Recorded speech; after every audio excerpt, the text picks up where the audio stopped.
Ayu Ting Ting punya syarat khusus soal nafkah untuk pria yang ingin menikahinya. Penyanyi dangdut Ayu Ting Ting blak-blakan soal syarat nafkah bagi pria yang ingin menikahinya.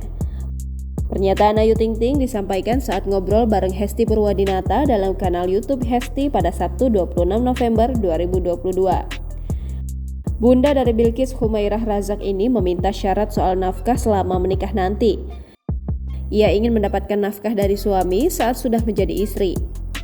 Sementara uang hasil kerja kerasnya di dunia entertainment akan diberikan sepenuhnya kepada orang tua Abdul Razak dan Umi Kalsum.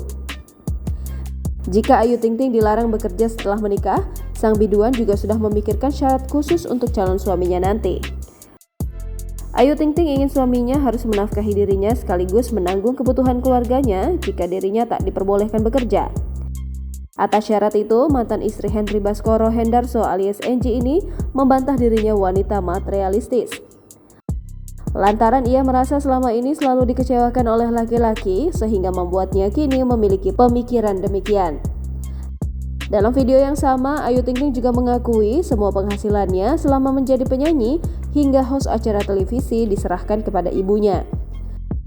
Bahkan dirinya pun tak pernah mengetahui berapa jumlah pemasukannya selama menjadi artis.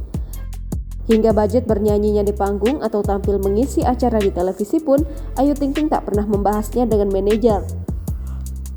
Ia lebih memilih meminta Umi Kalsum untuk mengurus keuangannya hingga kini. Terkait uang operasional setiap hari, Ayu Ting Ting mengaku masih meminta pada ibunya. Wanita 30 tahun ini memiliki alasan untuk tidak mengatur sendiri uang yang dia punya. Lantaran Ayu Ting Ting menyebut tujuannya bekerja demi menafkahi keluarga.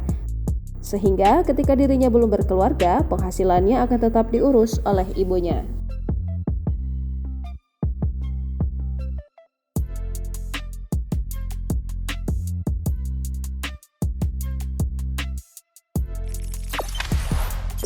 Jangan lupa subscribe, share, komen, dan like ya!